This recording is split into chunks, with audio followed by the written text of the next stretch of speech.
완벽한 며느리, 조용한 아침의 파여름. 어머님, 전화기 너머로 들려오는 목소리는 평소 알던 차분한 며느리 서영이 아니었다. 가느다랗게 떨리는 거의 끊어질 듯한 흐느낌이 수화기를 타고 흘러나온다. 도연이가 갑자기 63세 김혜숙은 전화를 받는 순간 온몸이 휘청거렸다. 앞에 있던 찻잔이 미끄러지듯 바닥에 떨어졌다. 차가운 도자기가 마루 바닥에 부딪히며 산산조각 나는 소리가 고요한 집안을 가득 메웠다. 그 소리에 놀란 듯 아니면 충격에 힘이 빠진 탓일까. 수화기마저 해숙의 떨리는 손에서 미끄러져 떨어졌다. 바닥에서 튕기는 수화기에서 희미하게 들려오는 목소리와 함께 해숙에게는 온 세상이 무너져 내리는 것만 같았다. 외아들 김도현 36세.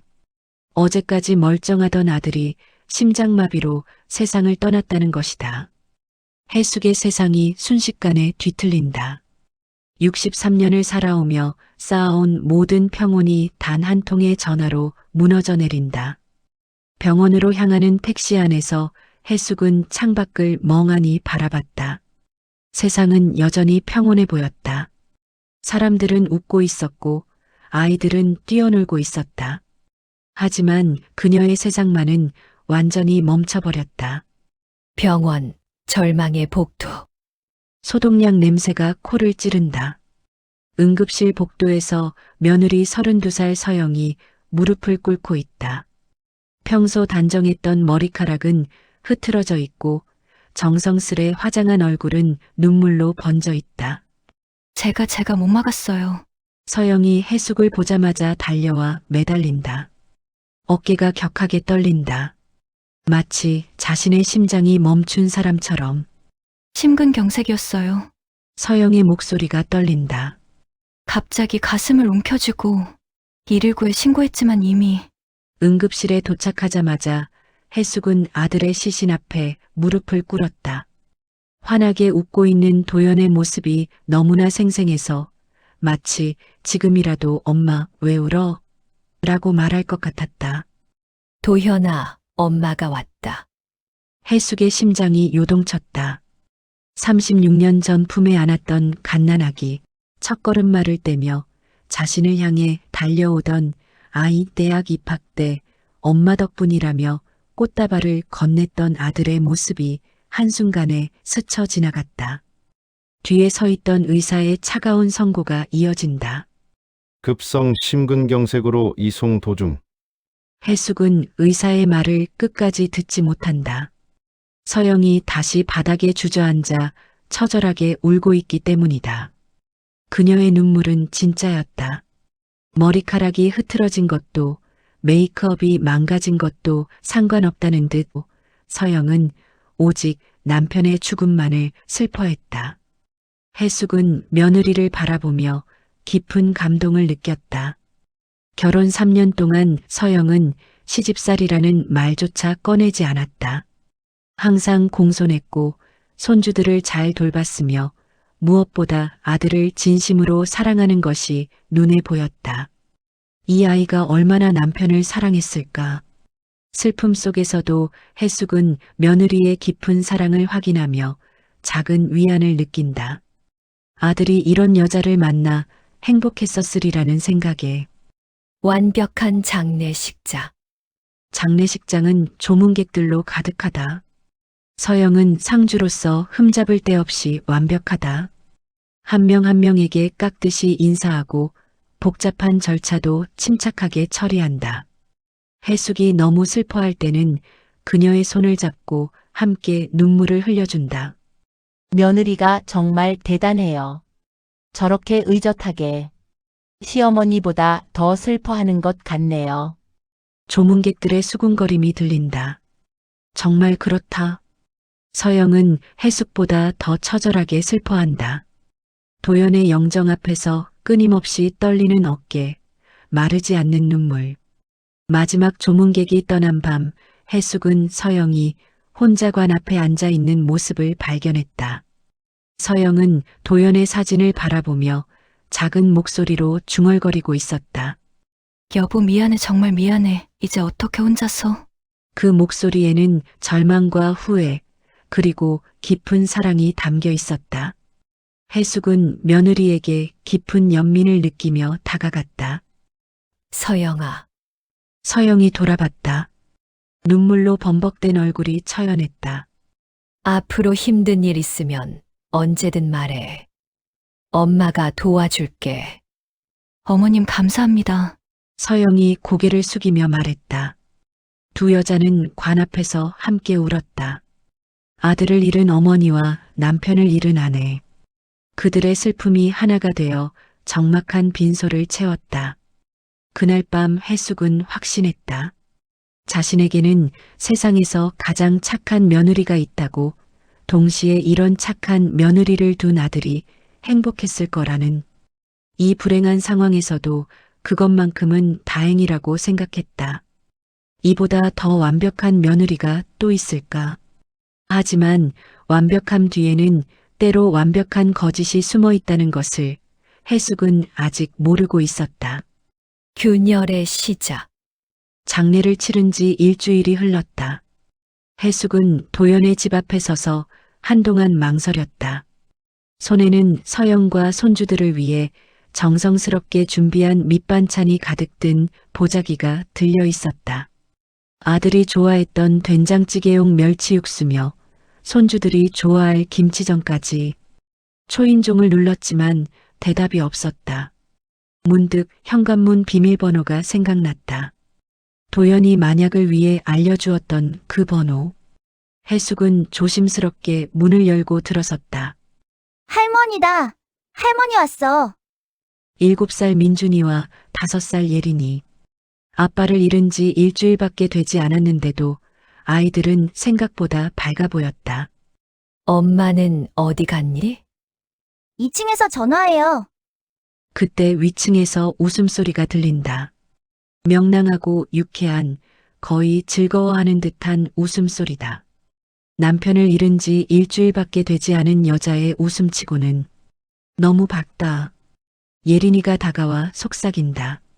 할머니, 우리 엄마 이상해요. 아빠 사진 보고 올 때랑 혼자 있을 때랑 달라요. 예린이의 작은 목소리가 해숙의 가슴에 날카롭게 꽂힌다. 해숙은 생각에 잠기며 부엌으로 향했다. 냉장고에 밑반찬을 정리하면서 아이들과 이야기를 나누기 시작했다. 할머니, 우리 아빠는 언제 집에 와? 예린이의 순진한 질문에 해숙의 가슴이 먹먹했다. 아직도 아버지의 죽음을 완전히 이해하지 못하는 것 같았다. 예린아, 아빠는 하늘나라에 가셨다고 엄마가 말했잖아. 민준이가 동생을 타이르듯 말했다. 그러면서 갑자기 목소리를 낮췄다. 할머니, 근데 엄마가 아빠랑 자꾸 싸웠잖아. 해숙의 손이 멈췄다. 싸웠다고? 응. 밤에 자꾸 큰 소리로 싸웠어. 엄마가 아빠한테 화내고 아빠는 미안하다고 했어. 예린이도 끼어들었다. 맞아. 그리고 할머니, 엄마는 아빠가 없으니까 더 좋대. 뭐라고? 해숙이 놀라서 되물었다. 아이가 무슨 말을 하는 건지 이해할 수 없었다. 민준이가 주변을 둘러보더니 더욱 작은 목소리로 말했다. 어제 엄마가 전화하면서 그랬어. 이제 그 사람 없으니까 훨씬 편해라고. 근데 우리는 아빠가 없어서 슬픈데. 해숙의 머릿속이 하얗게 변했다. 아이들의 말이 사실일까? 서영이 정말 그런 말을 했을까? 하지만 아직 어린 아이들의 말이니 잘못 들었거나 오해했을 수도 있었다. 민준아, 엄마가 정말 그런 말을 했니? 응. 그리고 엄마는 요즘 자꾸 웃어. 아빠 없는데도 우리는 슬픈데 엄마만 안 슬픈 것 같아. 예린이도 고개를 끄덕였다. 맞아. 그리고 어젯밤에는 큰아저씨가 왔어. 엄마랑 조용조용 이야기했어. 큰 아저씨. 응. 키 큰 아저씨. 엄마가 우리 잘하고 했어. 근데 아저씨 목소리가 크게 들렸어. 해숙의 심장이 빠르게 뛰기 시작했다. 아이들의 말들이 머릿속에서 맴돌았다. 부부싸움, 남편이 없어서 좋다는 말, 그리고 정체불명의 남자. 할머니, 괜찮아? 민준이가 걱정스럽게 해숙을 바라봤다. 해숙은 애써 미소를 지으며 아이들을 안아주었다. 괜찮다. 할머니는 괜찮아. 하지만 속마음은 전혀 괜찮지 않았다. 완벽한 며느리라고 생각했던 서영에 대한 의심의 씨앗이 마음속 깊은 곳에서 싹트기 시작했다. 그때 서영이 계단에서 내려오는 소리가 들렸다. 해숙은 아이들에게 손짓해 입을 다물라고 했다. 아이들은 고개를 끄덕이며 자신들의 방으로 뛰어갔다. 어머니, 언제 오셨어요? 서영이 계단으로 내려오면서 밝게 웃었다. 여전히 상복 차림이었지만 화장을 한 얼굴은 전혀 슬퍼 보이지 않았다. 방금 왔어. 반찬 좀 해다 놨으니까 아이들이랑 잘 먹고. 감사해요. 정말 죄송해요. 제가 챙기지 못해서. 서영의 목소리는 여전히 다정했다. 하지만 해숙에게는 이제 그 목소리가 예전과 다르게 들렸다. 진짜 며느리의 목소리일까? 아니면 가면을 쓴 연기일까? 해숙은 서영을 바라보며 속으로 다짐했다. 아이들의 말이 사실인지 확인해야겠다고. 혹시나 하는 마음이 점점 확신으로 변해가고 있었다. 가면 뒤에 얼굴. 그날 이후 해숙은 며느리를 바라보는 시선이 달라졌다. 서영은 여전히 완벽한 며느리였다. 시어머니를 대할 때는 언제나 공손했고 아이들 앞에서는 다정한 엄마였으며 조문객들이나 친척들 앞에서는 슬픔에 잠긴 과부의 모습을 완벽하게 연기했다. 하지만 해숙의 눈에는 이제 그 모든 것이 연기로 보이기 시작했다. 어머니, 오늘은 일찍 가세요. 제가 아이들 저녁 챙길게요. 서영이 상냥하게 말했지만 해숙은 그 목소리에서 미묘한 거부감을 느꼈다. 마치 자신이 오래 있는 것을 부담스러워하는 것 같았다. 그래, 그럼 내일 또 올게. 해숙이 집을 나서려는 순간 서영의 휴대폰이 울렸다. 서영은 재빠르게 전화를 확인하더니 해숙을 향해 미소 지었다. 죄송해요. 급한 일이라서요. 서영은 방 안으로 들어가며 문을 살짝 닫았다. 하지만 해숙은 현관에서 신발을 신는 척하며 서영의 목소리에 귀를 기울였다. 응, 나야. 지금은 안 돼. 시어머니가 계셔. 그래, 내일 봐. 조금만 더 기다려. 그 목소리는 해숙이 알던 며느리의 목소리가 아니었다. 달콤하고 애교 섞인 마치 연인과 통화하는 여자의 목소리였다. 해숙의 등줄기에 차가운 기운이 흘렀다.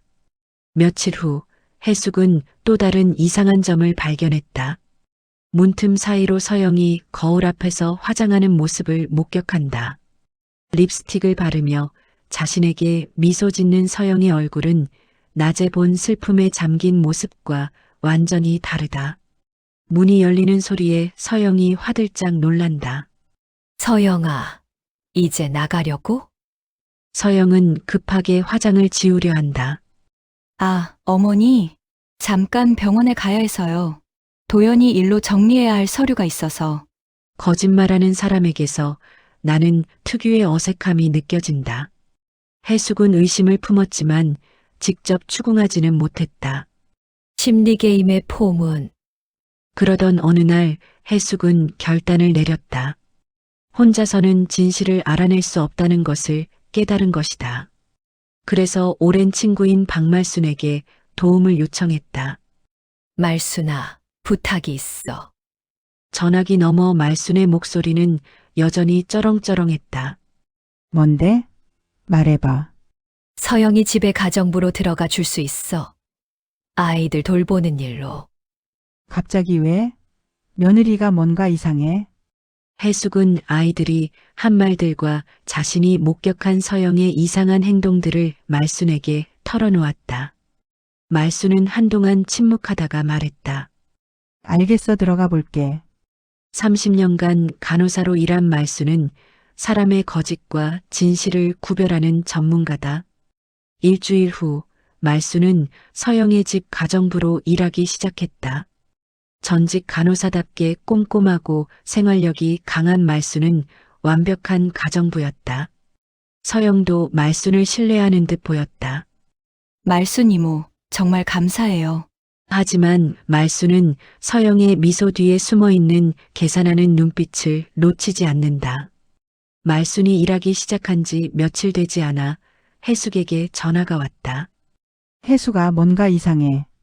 서영이가 밤에 자주 전화를 해. 그것도 방 안에서 아주 조용하게. 그리고 아이들한테는 생각보다 차갑게 대해. 차갑게. 응. 사람들 앞에서는 다정한 엄마인 척하지만 혼자 있을 때는 아이들을 귀찮아해. 어제는 민준이가 아빠 보고 싶다고 울었는데 그만 울어. 아빠는 안 온다고. 라고 소리쳤어. 해숙의 심장이 두근거렸다. 자신이 본 서영과 말순이 본 서영이 다른 사람 같았다. 더 충격적인 건 아이들의 증언이다. 이모, 비밀인데 엄마가 밤에 큰아저씨 만나요. 민준이가 주변을 살피며 작은 목소리로 말한다. 예린이가 끼어든다. 그리고 이모, 엄마가 아빠한테 하얀 약 줬어요. 그 다음에 아빠가 아파했어요. 말순의 손이 떨린다. 진실의 실마리가 조금씩 드러나기 시작한다. 그리고 혜수가 어제 밤에 남자가 왔어. 남자가. 응. 키 큰 남자야. 서영이가 아이들을 재운 후에 들어왔어. 나는 이미 퇴근했다고 생각했나 봐. 거실에서 아주 친밀하게 이야기하더라고. 마치 연인같이. 해숙은 입이 바짝 말랐다. 아이들의 말이 사실이었던 것이다. 말순아, 더 자세히 알아봐 줘. 제발. 알겠어. 근데 혜수가 혹시 정말 내 생각이 맞다면 이건 단순한 불륜이 아닐 수도 있어. 말순의 말에 해숙은 온몸이 떨렸다. 무엇을 의미하는 말인지 알 것 같았지만 차마 입 밖으로 내뱉을 수는 없었다. 완벽한 며느리 서영. 하지만 그 완벽함 뒤에 숨겨진 진짜 얼굴이 점점 드러나고 있었다. 해숙은 아들의 죽음에 대한 새로운 의혹을 품기 시작했다. 숨겨진 증거들. 말수는 가정부로 일한 지 2주가 지나면서 서영의 집 구석구석을 파악하게 되었고 계속해서 증거를 찾는다. 반면 서영은 말순을 완전히 신뢰하는 듯 보였다. 아이들도 말순을 따랐고 무엇보다 말순의 꼼꼼한 살림솜씨에 만족해했다. 말순 이모, 오늘은 서재도 청소해 주세요. 오랫동안 손을 못 댔거든요. 서영이 외출하며 당부했다. 평소보다 밝은 표정이었다. 요즘 들어 서영은 점점 더 화사해지고 있었다. 남편을 잃은 지 한 달밖에 되지 않았는데도 상복을 벗고 화장을 하기 시작했다. 말수는 서재 청소를 시작했다. 책장을 정리하고 먼지를 닦고 서랍을 열어 불필요한 것들을 정리했다. 그런데 책상 아래 깊숙한 서랍에서 이상한 것을 발견했다. 작은 나무 상자였다. 겉보기에는 평범한 보관함 같았지만 왜인지 다른 곳에 숨겨져 있었다. 말수는 잠시 망설이다가 상자를 열어보았다. 첫 번째로 눈에 들어온 것은 서류 뭉치였다. 보험 관련 서류들이었는데 도연의 이름으로 된 생명보험증서가 여러 장 있었다. 말순이 자세히 살펴보니 금액이 상당했다. 5억, 3억, 2억. 총 10억이 넘는 보험금이었다. 이렇게 많은 보험을 언제 들어놨지? 말순이 날짜를 확인해 보니 모든 보험이 최근 1년 사이에 가입된 것들이었다. 특히 마지막 보험은 도연이 죽기 불과 3개월 전에 가입한 것이었다. 그런데 더 충격적인 것이 있었다. 보험 수익자가 모두 서영으로 되어 있었고 가입자 서명이 이상했다. 도연의 필체와 미묘하게 달랐다. 말순이 상자를 더 뒤지자 사진 한 장이 나왔다. 서영이 한 남자와 함께 찍은 사진이었다. 두 사람은 어깨에 팔을 두르고 있었고 서영은 환하게 웃고 있었다. 그런데 이 사진이 찍힌 날짜가 문제였다. 도연이 죽기 2달 전이었다. 사진 뒤에는 글씨가 적혀 있었다. 민호야, 조금만 더 기다려. 곧 자유로워질게. 사랑해. 서영의 필체였다. 말순의 손이 떨렸다. 이것은 단순한 불륜이 아니었다. 계획적인 음모의 증거들이었다. 상자 맨 밑에는 작은 봉투가 하나 더 있었다. 안에서 알약 몇 개가 나왔다. 흰색 작은 알약들이었는데 말순은 전직 간호사로서 그 약이 무엇인지 대략 짐작할 수 있었다. 심장에 무리를 줄 수 있는 약물. 말순이 중얼거렸을 때 현관문 열리는 소리가 들렸다. 서영이 돌아온 것이다. 말순은 급하게 상자를 원래 위치에 놓고 청소도구를 들었다. 말순 이모, 서재 청소는 어때요? 서영이 서재 문을 열며 들어왔다. 평소와 다름없는 미소였지만 말순에게는 그 미소가 섬뜩하게 느껴졌다. 네, 거의 다 끝났어요. 말순은 최대한 자연스럽게 대답했다. 하지만 가슴은 두근거렸다. 방금 본 것들이 꿈이었으면 좋겠다는 생각이 들었다. 정말 깨끗해졌네요. 서영은 서재를 둘러보고 만족해하면서도 왠지 약간의 불안감을 느끼는 것 같았다. 그런데 말순 이모, 청소하시면서 이상한 거 없으셨죠? 제가 소중한 것들을 여기저기 보관해놔서. 서영의 질문에 말순은 순간 식은땀이 났다. 혹시 자신이 상자를 본 것을 눈치챘을까? 아니요, 아무것도 못 봤어요. 그냥 먼지만 닦았어요. 그렇군요. 다행이에요. 서영이 안도하는 표정을 짓는 것을 본 순간 말순은 확신했다. 저 상자는 절대 남에게 보여서는 안 될 비밀들이 담긴 것이라고. 그날 저녁 말순은 서둘러 퇴근했다. 해숙에게 전화를 걸어야 했다. 하지만 전화로 할 수 있는 이야기가 아니었다. 혜수가 지금 당장 만나자. 중요한 걸 발견했어. 무엇을? 전화로 말해. 전화로는 안 돼, 직접 봐야 해. 그리고 혜수가 각오해. 내가 생각했던 것보다 훨씬 심각해. 말순의 목소리에는 떨림이 있었다. 30년 간호사 생활을 하면서도 이렇게 끔찍한 진실과 마주한 적은 없었다. 해숙은 전화를 끊고 한동안 멍하니 앉아 있었다. 며느리 서영. 완벽한 며느리라고 생각했던 그 여자가 정말로 아들을 죽였을까? 아직도 믿고 싶지 않았지만 말순의 목소리는 진실의 무게를 담고 있었다. 믿고 싶지 않은 진실. 해숙은 말순이 가져온 증거들을 바라보며 한동안 말을 잇지 못했다. 거실 탁자 위에는 말순이 몰래 촬영한 보험 서류 사본들, 서영과 낯선 남자의 사진, 의심스러운 약물들이 놓여 있었다. 이게 정말이야? 해숙의 목소리는 떨렸다. 여전히 믿고 싶지 않았다. 아들의 장례식에서 그토록 처절하게 울었던 며느리가 자신을 어머니라고 부르며 공손하게 대했던 그 여자가 정말로 아들을 죽였다는 것이 믿어지지 않았다. 혜수가 나도 믿고 싶지 않아. 하지만 증거가 너무 명확해. 말순이 보험 서류를 가리키며 말했다. 봐봐, 이 보험들 모두 최근 1년 사이에 가입됐어. 특히 이거는 도연이 죽기 3개월 전이야. 그리고 이 서명. 서명이 이상하다고? 응, 나는 간호사 생활하면서 서명 위조를 많이 봤거든. 이건 명백히 흉내낸 거야. 도연이가 직접 서명한 게 아니라고. 해숙은 아들의 서명을 자세히 들여다봤다. 확실히 평소 도연의 필체와는 미묘하게 달랐다. 좀 더 어색하고 부자연스러웠다. 그리고 이 사진 좀 봐. 말순이 서영과 남자가 함께 찍은 사진을 건넸다.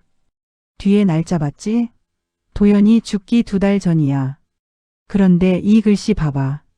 민호야, 조금만 더 기다려. 곧 자유로워질게.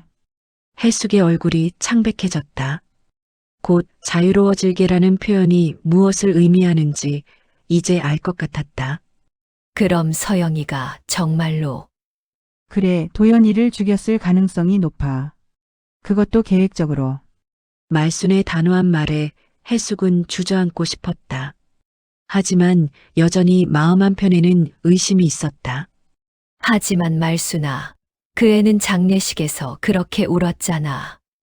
정말 진심으로 슬퍼했다고. 그게 다 연기였을까? 해수가 사람은 완벽한 연기를 할 수 있어. 특히 자신의 목숨이 달린 일이라면. 그때 해숙의 머릿속에 손주들의 말이 다시 떠올랐다. 엄마는 아빠가 없으니까 더 좋대. 엄마가 밤에 몰래 약을 버리라고 했어. 말순아, 민준이가 그런 말을 했었어. 엄마가 밤에 몰래 약을 버리라고 했다고. 약을 버리라고? 무슨 약? 그때는 그냥 넘어갔는데. 혹시 그게 말순이 고개를 끄덕였다. 아마 범행에 사용한 약물 증거를 없애라고 했을 거야. 아이에게 시킨 거지. 해숙은 온몸에 소름이 돋았다. 자신의 손주들이 엄마의 범행을 목격했고 심지어 증거인멸에 동원되었다는 것이었다. 그럼 우리가 어떻게 해야 하지? 경찰에 신고해야 하나?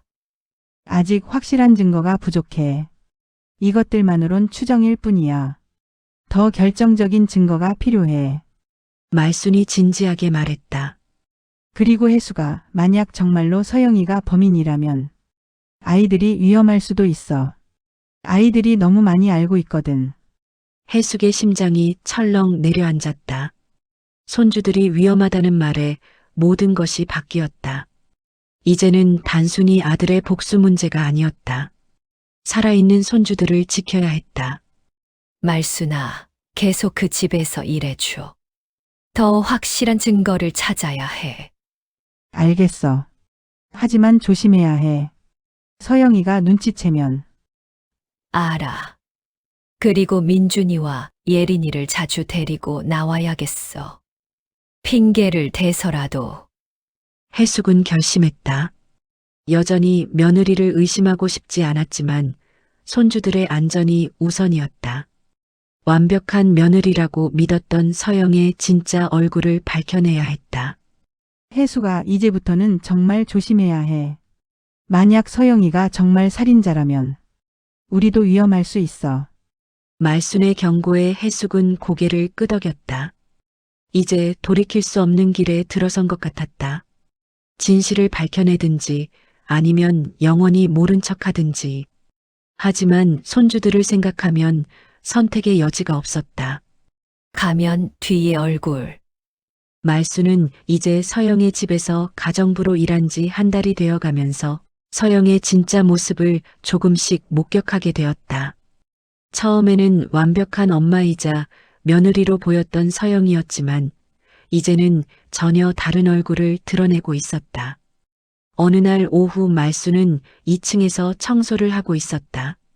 서영은 아래층 거실에서 전화 통화를 하고 있었는데 목소리가 평소와 달랐다. 말순은 조용히 계단 근처로 다가가 귀를 기울였다. 민호야, 이제 얼마 안 남았어. 보험금 나오면 바로 아이들 데리고 갈게. 서영의 목소리는 달콤하고 애정이 넘쳤다. 해숙이나 다른 사람들 앞에서 보여주는 차분한 목소리가 아니었다. 응, 나도 보고 싶어. 이 연기 정말 지겨워. 매일 슬픈 척하고 착한 며느리 연기하는 거 언제까지 해야 하는지. 말순의 등에 식은땀이 흘렀다. 연기라고 했다. 모든 것이 연기였던 것이다. 아이들, 걱정 마. 어차피 기억도 별로 없을 거야. 새 아빠라고 소개하면 돼. 서영이 웃으며 말하는 소리가 들렸다. 말순은 그 웃음소리가 소름 끼치게 느껴졌다. 자신의 아이들을 마치 물건처럼 취급하고 있었다. 전화가 끝난 후 말순은 급히 2층으로 올라가 청소하는 척했다. 잠시 후 서영이 올라왔다. 말순 이모, 수고 많으세요. 아이들 간식 좀 챙겨주세요.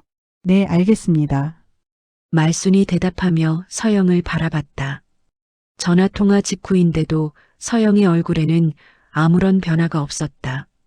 여전히 차분하고 정중한 며느리의 모습이었다. 아이들과 간식을 먹으며 말수는 또 다른 충격적인 사실을 알게 되었다. 말순 이모, 엄마가 우리한테 비밀을 지키라고 했어. 민준이가 작은 목소리로 말했다. 무슨 비밀? 엄마가 아저씨랑 만나는 거. 할머니한테는 절대 말하면 안 된대. 예린이도 끼어들었다. 맞아, 그리고 엄마가 아빠한테 약 준 것도 비밀이래. 말순의 심장이 뛰기 시작했다. 약을 줬다고? 응, 아빠가 아프다고 할 때 엄마가 하얀 약을 줬어. 근데 아빠가 그 약을 먹고 나서 더 아파했어. 민준이의 말에 말수는 확신했다. 서영이 도연에게 독을 먹인 것이었다. 그날 저녁 서영은 평소보다 일찍 아이들을 재웠다. 그리고 화장을 하기 시작했다. 말수는 일을 마치고 집으로 가는 척하다가 집 근처에 숨어서 지켜봤다. 9시경 한 남자가 서영의 집을 찾아왔다. 키가 크고 잘생긴 남자였다.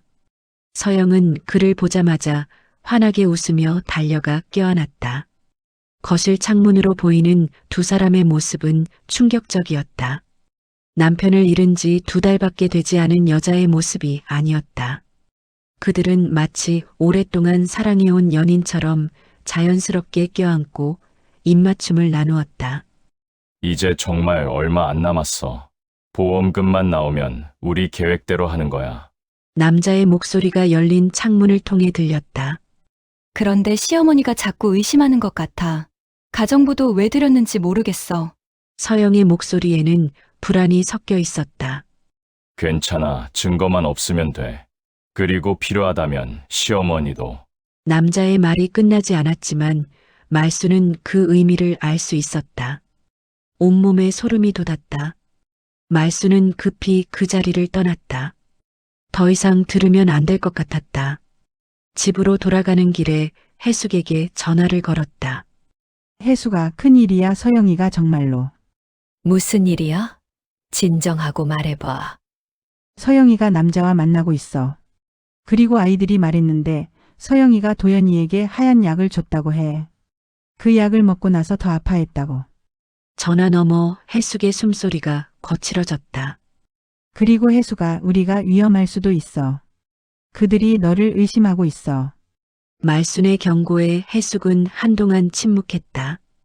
이제 더 이상 의심할 여지가 없었다.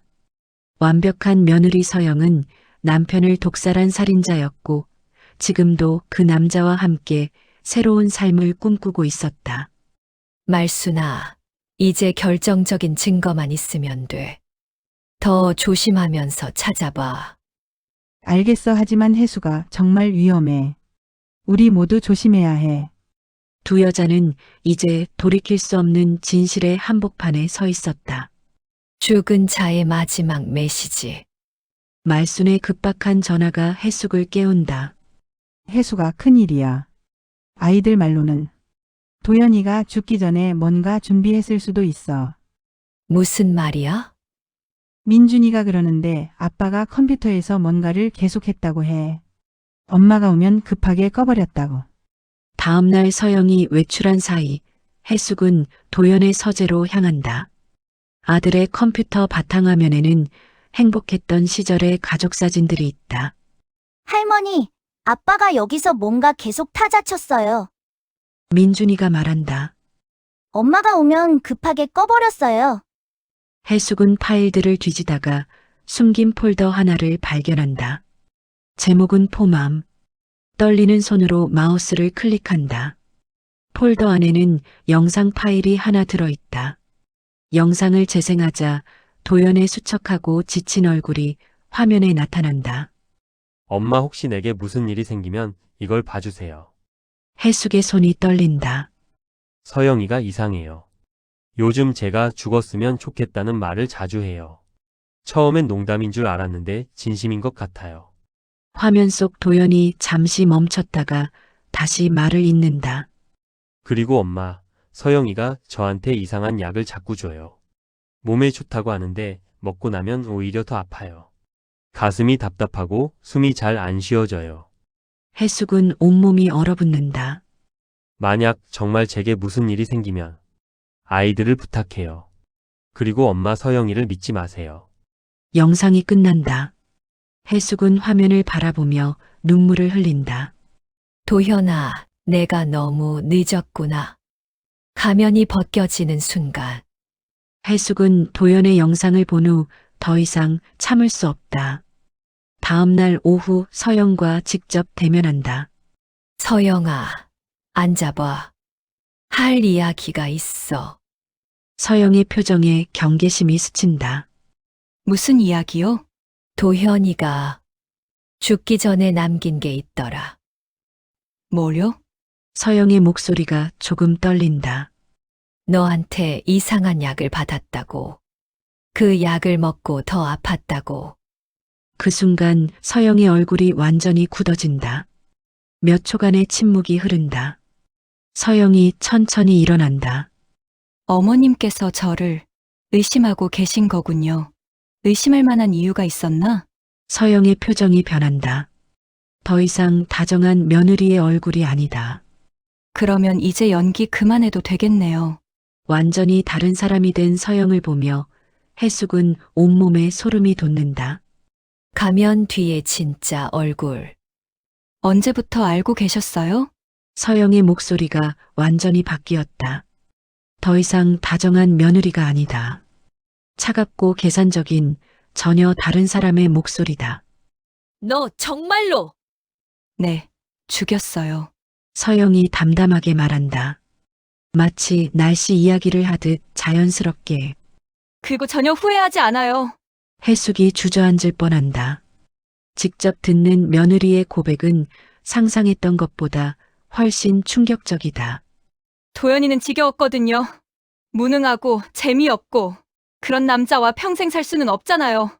너 어떻게 그런 말을? 사랑하는 사람이 생겼어요.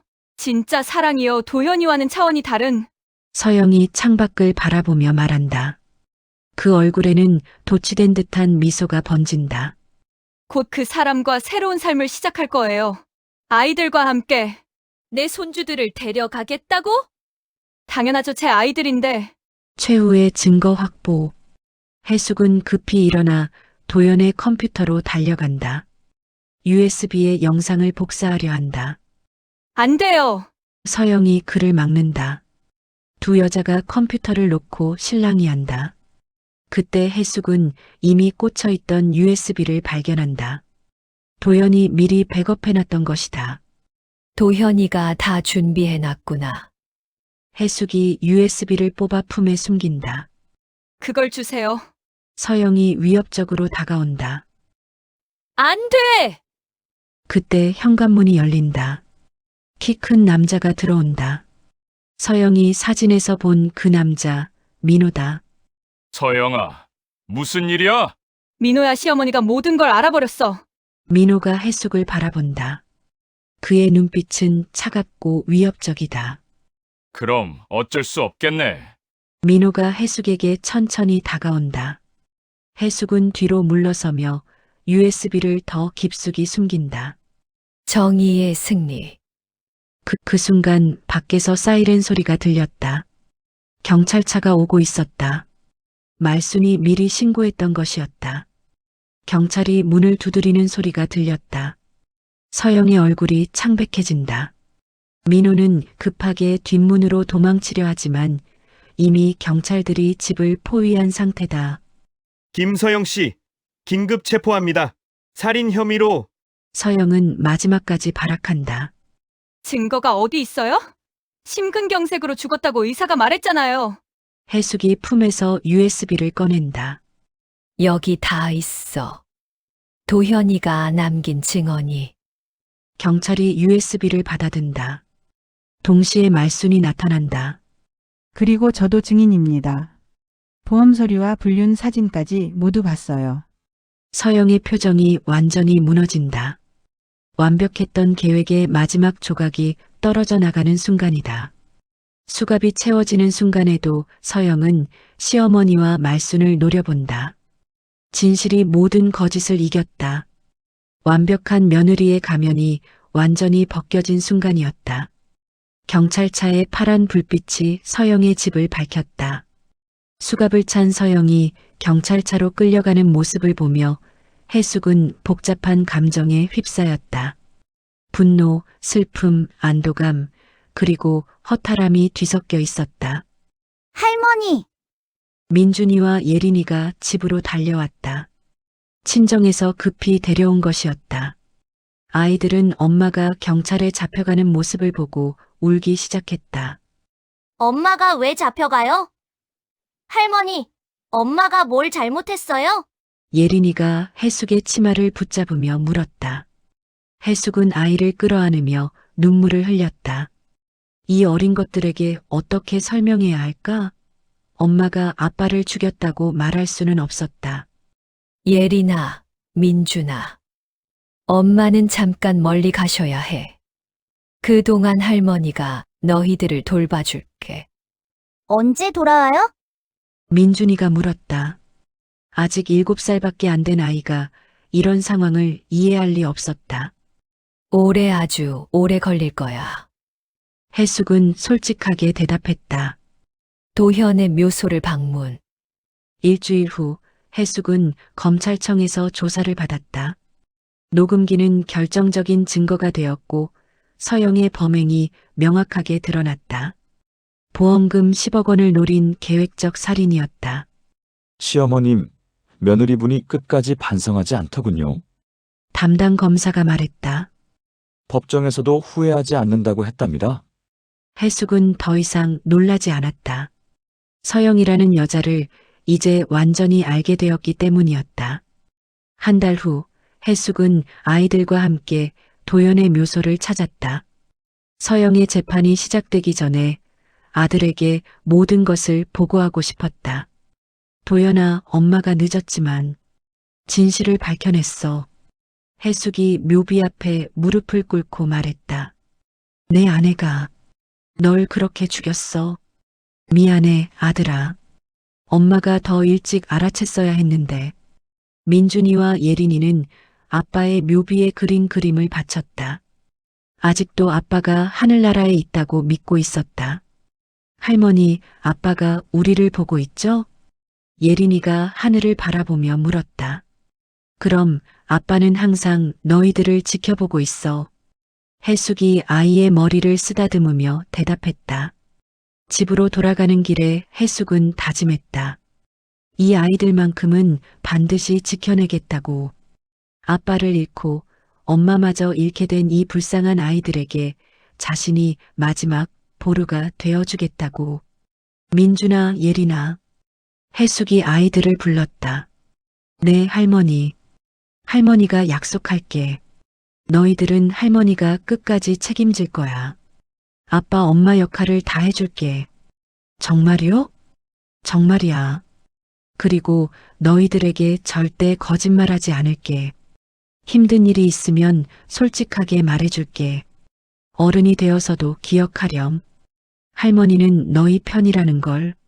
아이들이 해숙의 양손을 잡고 걸었다.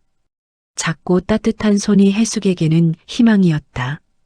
그날 밤 해숙은 일기를 썼다. 오랫동안 쓰지 않았던 일기였다. 나는 며느리를 사랑했다. 완벽한 며느리라고 생각했다. 하지만 그녀는 내 아들을 죽였다. 나는 너무 늦게 진실을 알아챘다. 하지만 이제라도 밝혀낸 것이 다행이다.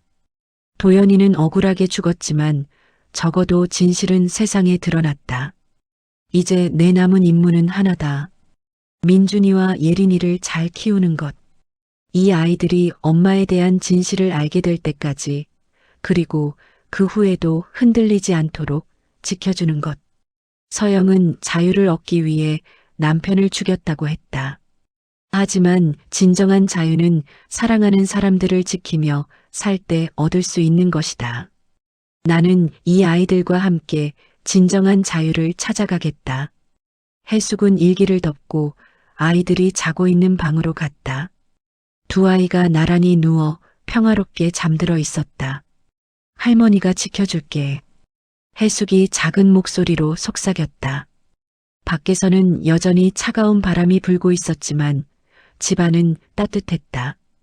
이제 진짜 가족이 시작되는 것이었다. 법정의 최종 선고. 며칠 뒤 해숙은 최종 재판을 위해 법정에 출석했다. 증인석에 앉은 그녀 앞에 서영이 서 있다. 6개월 전 그 완벽했던 며느리의 모습은 온데간데 없다. 피고인 김서영, 남편 살해 혐의에 대해 1급 살인죄로 무기징역을 선고한다. 판사의 음성이 법정에 울려 퍼진다. 서영은 끝까지 고개를 들고 있었다. 후회나 반성의 기색은 전혀 없었다. 오히려 체포되던 날처럼 차갑고 계산적인 눈빛이었다. 여러분 잘 들으셨나요? 좋으셨다면 구독, 좋아요 눌러주세요. 여러분의 응원이 글 작성하는 데 힘이 됩니다. 또 이 글을 듣고 어떤 생각이 드나요? 댓글을 달아주세요.